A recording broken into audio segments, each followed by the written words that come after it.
पाद पंकज नमः परमहंसास्वादित चरण कमल चिन्मकरन्दाय भक्तजनमानस निवासाय श्रीरामचन्द्राय कृष्ण त्वदीय पदपङ्कज पंजरान्ते अद्यैव मे विशतु मानस राजहंसः प्राणाप्रयाण समये कफवात पित्तैः कंठावरोधन विधौ स्मरणं कुतस्ते नारायणं नमस्कृत्य नरं चैव नरोत्तमं देवीं सरस्वतीं व्यासं ततो जयमुदीरयेत् श्रीलक्ष्मीनाथ समारंभां नाथयामुनिमध्यमाम् अस्मदाचार्यपर्यन्तां वन्दे श्रीगुरुपरम्पराम् अंजनानंदनं वीरं जानकी शोकनाशनं कपीशमक्षहन्तारं वन्दे लङ्काभयङ्करं भक्तिभक्त भगवन्त गुरु चतुर्नाम वपुएक इनके पद वंदन किए नासत विघ्न अनेक।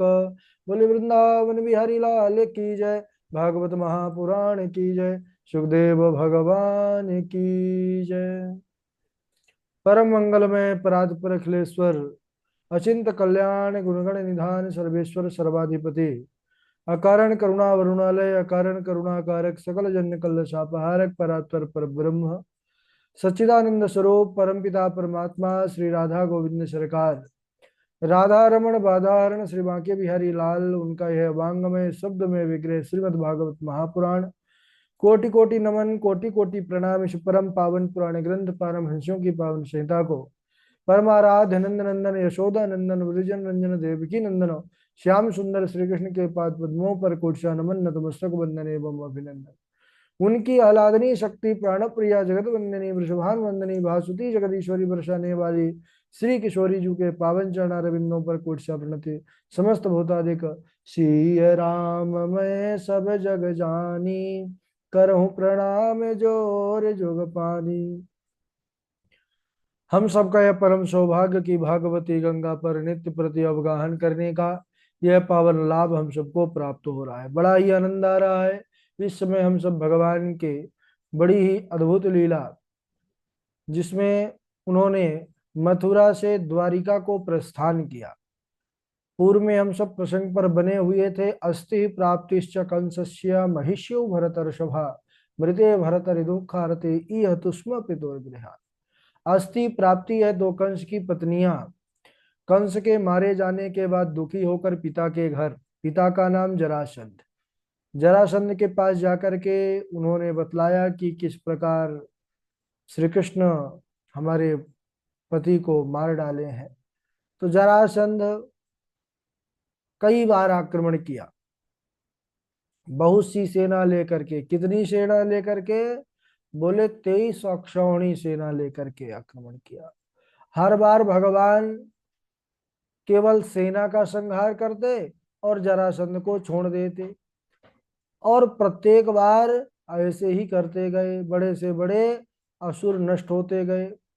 लेकिन 17वीं बार उसने क्या किया कि बहुत से ब्राह्मणों को अनुष्ठान में बैठा दिया और बोला महाराज अब जा रहे हैं लड़ने के लिए, 16 बार तो हारे हैं, अब 17वीं बार जा रहे हैं, याद रखिएगा दक्षिणा बाद में करेंगे, लौट करके जीत जाएंगे तो बहुत बढ़िया दक्षिणा मिलेगी, अगर हार गए तो फिर बहुत बढ़िया दक्षिणा मिलेगी। ब्राह्मणों ने जो है आर्त भाव से भगवान को पुकारा, हे प्रभु आप तो अनाथों के नाथ हैं, हम पर कृपा कीजिए। विप्रधेनु सुरसंत हित लीन मनुज अवतार, हमको पता है आप हमारी रक्षा करेंगे, हमारे लिए ही तो आते हैं। तो प्रभु आज आपके जीत में आपकी जीत नहीं है, आज आपके हार में आपकी जीत है। तो भगवान फिर लीला करते हैं। इधर काल्यावन जरासंध ने मथुरा नगरी पर आक्रमण किया है। भगवान ने सोते सोते सभी मथुरा वासियों को रात्रि में ही विश्वकर्मा को आदेश दिया। 48 कोस की विशाल नगरी समुद्र के बीच में उन्होंने बना करके रख दिया। सब जो है जब जागे तो अपने आप को द्वारिका में पाए। द्वारका, द्वारका कहाँ है, द्वार इसका, इसी नाम पड़ गई द्वारिका। अथवा प्रत्येक द्वारों पर जहाँ कृष्ण हो वह है द्वारिका। अब प्रातःकाल भगवान काल्यावन के पास आए बिना अस्त्र शस्त्र के, और पीछा दे करके वहां से भागना प्रारंभ कर दिए। अब वहां से भाग रहे हैं, भागते भागते भागते मुचकुंद महाराज एक गुफा के अंदर वह निद्रा में जो है खोए हुए थे, निद्रा ले रहे थे अपनी। उसी समय सज्जनों क्या होता है, भगवान आए पीताम्बर अपना महाराज मुचकुंद के डाल करके और किनारे पर खड़े हो गए। काल्यावन आया और सोचा कि अरे कृष्ण, तू इधर ओढ़नी ओढ़ करके बैठा है। जोर से एक लात का प्रहार किया चरण का। अब वह तो महाराज मुचकुंद थे, बड़े तेजस्वी थे। जैसे ही उन्होंने नेत्र खोला, क्रोधित होकर के निद्रा को तोड़ा था काल्यावन ने, जल करके भस्म हो गया। महाराज परीक्षित ने पूछा कि ये प्रभु, ऐसे तो कितने सोते रहते हैं, सबको जगाते हैं, कोई भस्म नहीं होता, ये भस्म कैसे हो गया? बोले इसके पीछे कारण है। देवासुर संग्राम में यह भी गए थे महाराज मुचकुंद। देवताओं ने एक एक वरदान सबको मांगने को लिए बोला, तो उन्होंने कहा महाराज मैं सोना चाहता हूँ, नींद बहुत आ रही है, कई दिनों से सोया नहीं हूँ। बोले ठीक है, आप सो जाइए, और आपकी नींद कोई खराब करेगा तो वह जिसकी ओर दृष्टि करेंगे वह भस्म हो जाएगा। तो आज उसी वरदान के स्वरूप काल्यावन का भी संहार हो गया। अब इसके बाद भगवान आते हैं लौट करके। काल्यावन जब भस्म हुआ और उस गुफा पर दिव्य प्रकाश को देखा है महाराज मुचकुंद ने, त्रिभुवन सुंदर का दर्शन किया, समझ गए कोई सामान्य नहीं है यह। उन्होंने कहा कि अरे आप कौन हैं, यहाँ पर किस कारण से आप भ्रमण कर रहे हैं? तब भगवान ने कहा कि देखिए, अगर मेरे बारे में आप जानना चाहते हैं तो सुनिए। रे जन्म कर्मा विधानानि सन्ति मेंग सहस्रशः न शक्यन्ते नु संख्यातु मनन्ता त्वन्मयापि। हे महाराज, मेरे जन्म कर्म नाम ये अनंत हैं, इसीलिए लोग मुझे अनंत भी कहते हैं। उनकी में मुझे गिनती नहीं है। लेकिन इस समय में यदुवंश कुल में महाराज वसुदेव जी के पुत्र के रूप में मैं अवतीर्ण हुआ हूँ, वसुदेव जी। एक और दो मैं तीन आपसे बड़ा चार प्रसन्न पाँच हूँ, आपकी वाली जो बात है। इच्छा हो सो आप हमसे मांग लीजिए, हम वरदान आपको देना चाहते हैं। तो महाराज मुचकुंद ने कहा कि प्रभु, मुझे आपके चरण कमलों के अलावा कुछ और चाहिए ही नहीं। न कायेयम तव पाद सेवनात्, आपके चरण कमलों का सेवन ही सदा सर्वदा मुझे मिलता रहे, और कुछ नहीं चाहिए। भगवान ने कहा जिसको कुछ नहीं चाहिए उसी को ही मैं सब कुछ देता हूँ। कामनाओं वालों को तो केवल कामना तक ही सीमित रह जाते हैं, और उनको जितनी झोली है वो झोली भर के मैं उनको किनारे कर देता हूँ। लेकिन जिसने झोली ही नहीं फैलाई तो मैं फिर उसको अपना पूरा, जितनी भगवान के अंदर कितनी करुणा है, करुणा सागर कहे जाते हैं। सागर में कोई बूंद गिन सकता है क्या? आकाश के तारे गिन सकता है? पृथ्वी के बालू के कण गिन सकता है? ऐसे ही भगवान की कृपा का कहीं पर किसी भी प्रकार से मापा नहीं जा सकता। उन्होंने कहा अगले जन्म में आप भक्त नरसी के रूप में मेरा गुणगान करके मेरे परम धाम को प्राप्त कर लेंगे। इस प्रकार भगवान ने उनको भी आशीर्वाद प्रदान किया। कालांतर में फिर वह भक्त नरसी के रूप में हुए और प्रभु का भजन करके प्रभु को प्राप्त कर लिए। बोलिए भक्त वत्सल भगवान की जय। अब इधर महाराज मुचकुंद को वरदान दे करके भगवान श्री कृष्णचंद्र मथुरा लौट करके आए। काल्यावन की जो 3 करोड़ की सेना लेकर के आया था उसका संहार किया है। अब ब्राह्मणों का तेज जरासंध के ऊपर है, क्योंकि ब्राह्मण गण उसके यहाँ घर पर अनुष्ठान में बैठे हैं।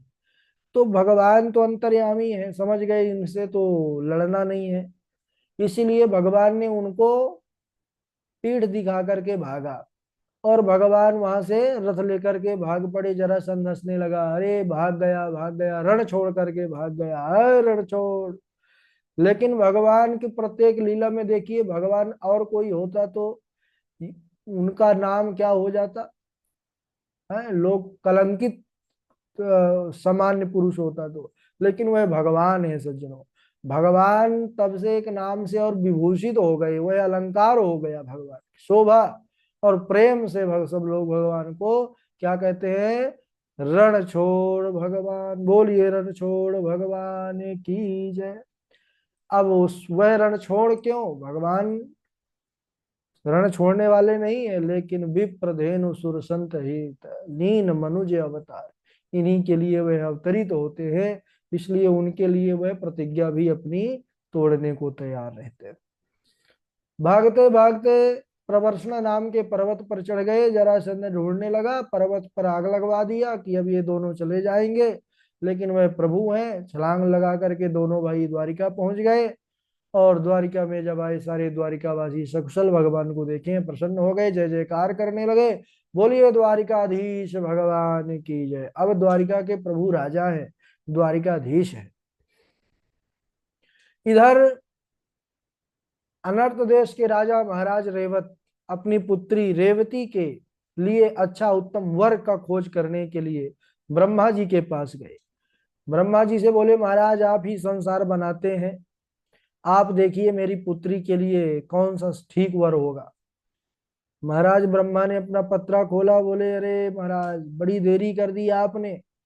अब अभी भी एक जो है आपके पास उपाय है, नहीं तो अब आप जिन वरों के विषय में विचार करके रखा था वो कब के काल कबलित हो चुके। क्योंकि युग का युग ही चेंज हो गया, बदल गया। त्रेता युग नहीं है महाराज, द्वापर चालू हो गया है। और अभी भी जाइए यदुवंश में जो वसुदेव जी के पुत्र हैं बलराम जी, उनके साथ अपनी पुत्री का विवाह कर दीजिए और शीघ्र जाइए। क्योंकि ब्रह्मा जी के यहाँ का काल थोड़ा भी यहाँ का बहुत हो जाता है। तो वह आते हैं और धूमधाम के साथ फिर अपनी पुत्री रेवती का विवाह है इधर चंद्रवंश में उत्पन्न भगवान श्री कृष्ण के बड़े भ्राता बलदाऊ जी के साथ हुआ, दाऊ जी के साथ हुआ। लेकिन अब इधर एक समस्या और खड़ी हो गई सज्जनों। क्या समस्या? त्रेता युग की थी रेवती मैया और हमारे द्वापर के हैं बलदाऊ भैया। तो त्रेता में बहुत लंबे होते थे, द्वापर में थोड़ा कम लंबे होने लगे, कल युग में तो अब देख ही रहे हैं। तो अब क्या था कि दाऊ दादा छोटे पड़ गए और मैया रेवती बड़ी हो गई। तो जब देखे कन्हैया हमारे, अब कन्हैया तो नटखट कन्हैया है ही। अब इसमें त्रेता में उन्होंने बड़ा गौतम गंभीरम, बड़ा गंभीर रहते थे। और जो शेषावतार थे उनके छोटे अनुज बलराम, वो लक्ष्मण भैया, वो बड़े तेज तर्रार थे, बड़े वैसे स्वभाव के थे। लेकिन इसमें कन्हैया कहने लगे, बड़े भैया अब आप शांत बनिए, इसमें हम थोड़ी नटखट ही रहेंगे। अब कन्हैया जब ही देखें बड़े भाई को तो कहने लगे, अरे बड़े बड़े भैया की बड़ी बहू जी, क्योंकि बहुत लंबी थी वो। जब भी बलदाऊ देखे, अरे उनका माथा गर्म हो जाए कि देखो ये तो हमारी हंसी बना लिया। बोले रुक जाओ, आज इस ये समस्या ही खत्म करते हैं जिससे तुम हंसी मजाक करते हो। अपना हल और मूसल उठाया है। रेवती मैया डर गई कि ये हमारे स्वामी क्या करने वाले हैं। हल मूसल जल्दी उठता नहीं बलदाऊ भैया का। हल से रेवती मैया को खींचा है, अब मूसल से ठोका है, मारा नहीं है, क्योंकि मारने के बाद कोई बचता नहीं है। थोड़ा सा ठोका है और जितने लंबे वो थे उतने बराबर की कर लिए, ठोक ठाक के। ओहो, तो इस प्रकार हमारे बलदाऊ भैया है। बोलिए बलदाऊ भैया की जय। अब बलदाऊ भैया का विवाह हो गया, अब छोटे का नंबर लगेगा। अब होगा नहीं, नंबर लगेगा, क्योंकि इनके 1 2 3 4 5 6 कहाँ तक कहें, 16,108 है। तो इधर राजा परीक्षित श्री सुखदेव जी से पूछते हैं कि गुरुदेव मैंने सुना है कि भगवान श्री कृष्ण का रुक्मणी जी से विवाह है, हुआ वो भी राक्षस विधि से। बोले हाँ। बोले हम सुनना चाहते हैं। बोले सुनिए। अरे भगवान भीष्मक सुताम रुक्मणी रुचिराननाम राक्षसेन विधानेन उपये में ते श्रुतम। बोले कि भगवान का विवाह किस प्रकार हुआ। ये प्रथम विवाह भगवान का बड़ा ही अद्भुत है। बोले कैसा। बोले कि विदर्भ नरेश महाराज भीष्म के रुक्मी आदि 5 पुत्र तथा रुक्मणी नाम की एक कन्या, बड़ी रूपवती सुशील। अब रुक्मणी जी ने जब नारद जी के मुख से हमारे त्रिभुवन सुंदर भगवान श्री कृष्णचंद्र के रूप, कृपा, उदारता, दिव्यता, प्रभुता, अलौकिकता, इनका वर्णन जब सुना है, तब से वह रुक्मणी जी भगवान श्री कृष्ण को ही अपने मन से उनको पति स्वीकार कर ली। लेकिन इधर रुक्मणी जी का जो भाई रुक्मी, वह कृष्ण से द्वेष रखता था मन में। इसलिए उसने अपने बहन रुक्मणी का विवाह अपने मित्र चेदी नरेश शिशुपाल के साथ निश्चित कर दिया। इधर पता चला रुक्मणी मैया को कि हमारा जो भाई है वह विवाह कहीं और तय कर रहा है, और हम तो कृष्ण की दासी हो चुकी हैं जन्म जन्म के लिए। तब उन्होंने भगवान को एक बड़े प्रेम के साथ पत्र भेजा है सज्जनों। वह पत्र की बड़ी भारी महिमा है। पत्र को लिखा है 7 श्लोकों में, और एक ब्राह्मण देवता के हाथों से द्वारिकाधीश तक पहुंचाने के लिए निवेदन किया है। ब्राह्मण देवता पहुंच गए भगवान के पास। बोले महाराज, मैं राजकुमारी रुक्मिणी का पत्र लेकर के आया हूं। ब्राह्मण देवता के वचनों को सुनकर भगवान कहने लगे, पढ़िए, बाँचिए, क्या लिखा है। अरे बोले महाराज, पर्सनल है, प्राइवेट आपके लिए है। अरे बोले हमारे और ब्राह्मणों के मध्य में कुछ पर्सनल नहीं है, पढ़िए आप। अब ब्राह्मण देवता प्रसन्न होकर के वह रुक्मणी मैया के द्वारा जो लिखा हुआ है भाव, वह पढ़ने लग गए सज्जनों। 7 श्लोकों में मानो रुक्मणी मैया अपना ऐसा भाव समर्पित किए हैं प्रभु चरणों में, उन्होंने मानो सप्तपदी कर ली हो। रुक्मणी जी बड़ा सुंदर भाव लिखती हैं कि हे प्रभु, श्रुत्वा गुणान् भुवन सुंदर शृण्वतां ते निर्वेश्य कर्ण विवरैर् हरतोंगतापम् रूपम दृशान्द्रसीमतामखिलार्थलाभम त्वय्यच्युता विशति चेतमपत्रपं मे। श्रुत्वा गुणान् भुवन सुंदर शृण्वतान्ते। हे त्रिभुवन सुंदर, जब से मैंने आपके रूप, स्वभाव, शील, गुण, कृपा, दया, इसकी महिमा का वर्णन सुना है, तब से मेरा मन लज्जा शर्म सब कुछ छोड़ करके केवल आप में ही प्रविष्ट हो गया है नाथ। और आप जैसे कृपालु को कौन नहीं वर्ण करना चाहेगा। संसार की ऐसी कौन सी कुलीन स्त्री होगी जो आपको पति रूप में न पाना चाहे। हे प्रभु, मैंने जीवन में जो भी व्रत नियम आदि का आज तक पालन किया हो, उसका मैं यही प्रतिफल चाहती हूं कि आप ही मेरे पति हो। शिशुपाल आदि कोई मेरा स्पर्श तक ना कर सके। और प्रभु, यदि आप यह सोचते हैं कि मैं अंतःपुर में रहती हूं, अगर आप मुझे ले जाएंगे तो मेरे स्वजनों से आपको युद्ध करना पड़ेगा, तो मैं आपको मेरे तक पहुंचने का मार्ग भी बतला रही हूं कि अंतःपुरांतरचरी मनिहत्य बंधुम स्वामुदवहे कथमिथे प्रमदाम्युपायम पूर्वे द्युरस्ति महति कुलदेवी यात्रा यस्यां बहिर्नववधो गिरिजामुपेयात्। बोले हे नाथ, हमारे कुल की परंपरा है, रीति है कि विवाह के एक दिन पहले कन्या कुमारी कुल देवी के मंदिर जाती है पूजन करने के लिए। हे नाथ, आप वहीं से मेरा हरण कर लीजिएगा।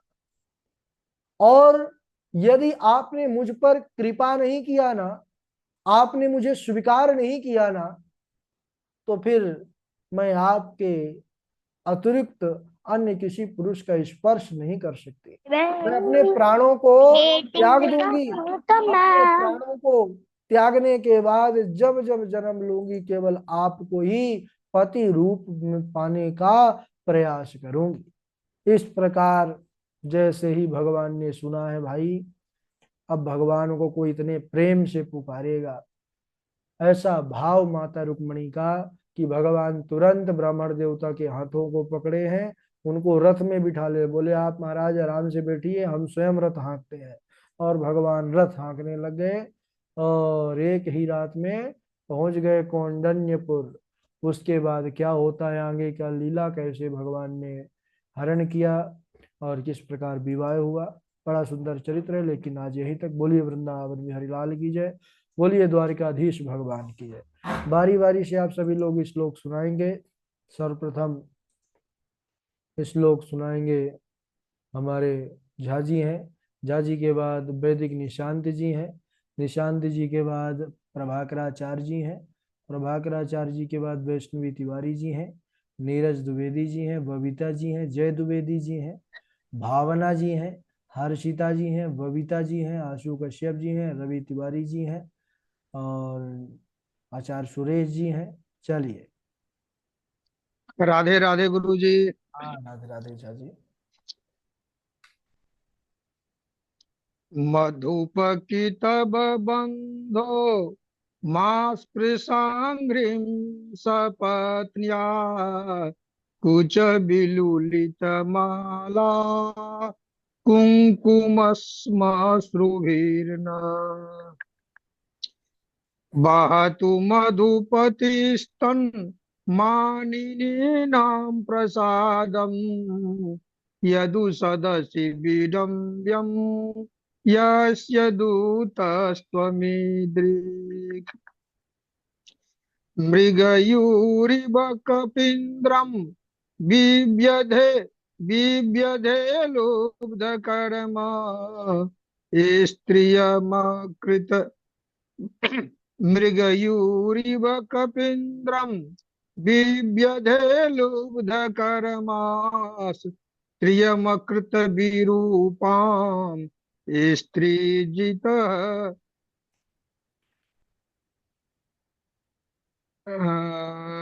स्त्रीजितः कामयानाम् बलिमपि बलिसात् बलिमपि बलिमात्वा वेष्टयदध्वांस बर्यस्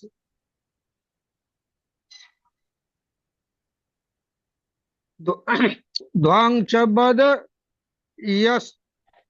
यस्तदलमसित सख्यैर्दुस्त्यजस्तत्कथार्थ अहो यूयम् अहो यूयम् अस्म पूर्णथा अहो यूयम् अस्म पूर्णथा भवत्यो लोकपूजिता वासुदेवे भगवते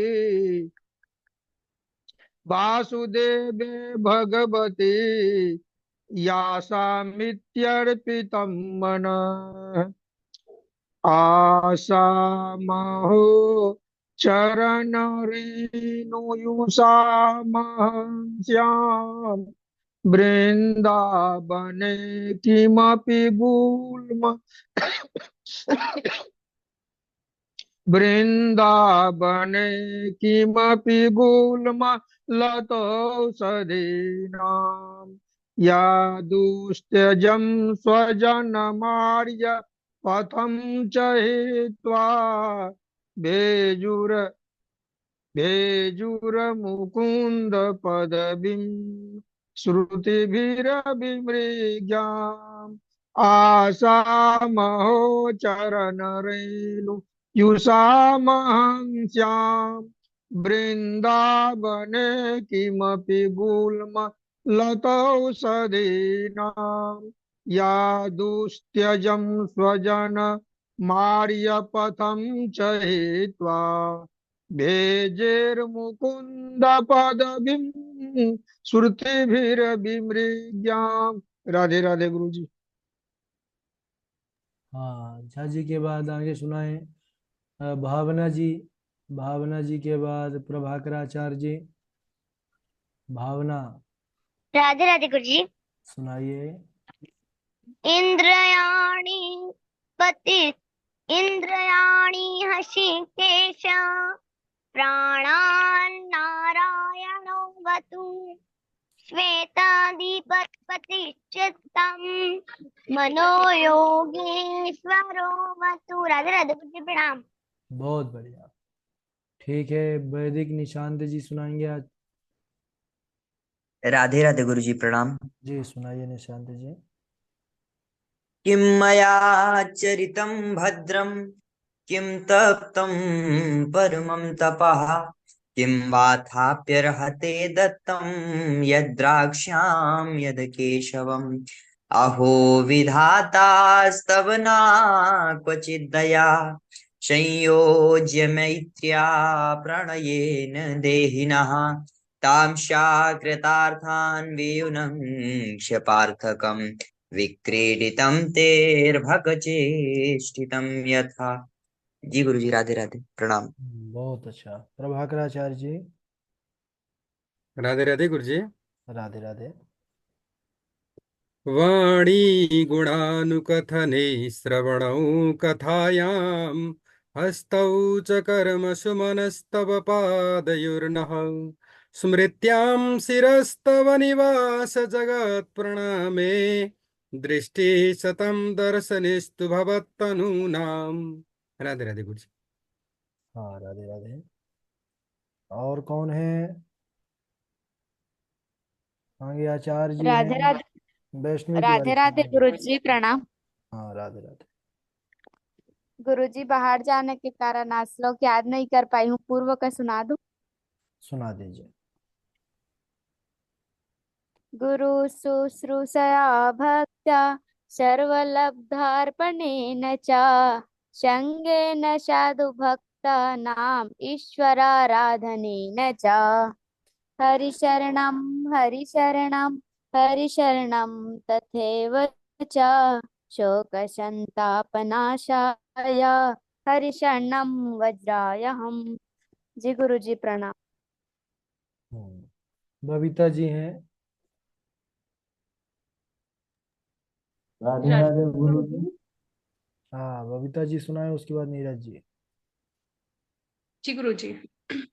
मृगयुरिविकपीन्द्रं विव्यधेलुब्धधर्मा स्त्रियं कृतविरूपां स्त्रीजितः कामयानां बलिमपि बलिमतिवा वेष्ट्यदित्वांशवद्यस्तदलं सितसख्यै दुस्त्यजस्तत्कथार्थः।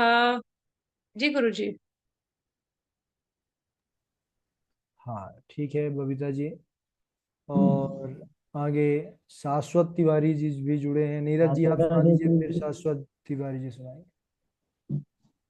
राधे राधे गुरु जी। मधुकृत बंधो मास्मृतांगीं सपत्न्याः कुचविलुलित मालां कुङ्कुमसमास्त्रुभिर्नः वहतु मधुपतिस्तन्मानिनीनां प्रसादम् यदुसदसि विडम्बम् यस्य दूतस्त्वमीदृक्। राधे राधे गुरु जी। हाँ, ठीक है, शाश्वत तिवारी जी आप सुनाइए। राधे राधे गुरु जी। राधे राधे गुरु जी थोड़ा याद याद नहीं है क्योंकि भागवत जी में थे शिवम शुक्ला जी के साथ में, अरे आज ही बहुत आए हैं। बहुत बढ़िया। वैसे ही तो सुना दे रहे हैं हाँ, जो कंठस्थ है। हम्म, सच्चिदानंद रूपाय विश्वोत्पत्त्यादिहेतवे तापत्रय विनाशाय श्रीकृष्णाय वयं नमः। यं प्रव्रजन्तमनुपेतमपेतकृत्यं द्वैपायनो विरह कातर आजुहाव पुत्रेति तन्मयतया तरवोऽभिनेदु इष्टं सर्वभूतहृदयं मुनिमानतोऽस्मि। राधे राधे गुरु जी। ठीक है, बहुत बढ़िया। और आगे सुनाए, आचार्य सुरेश जी हैं, जय द्विवेदी जी हैं, हर्षिता जी हैं।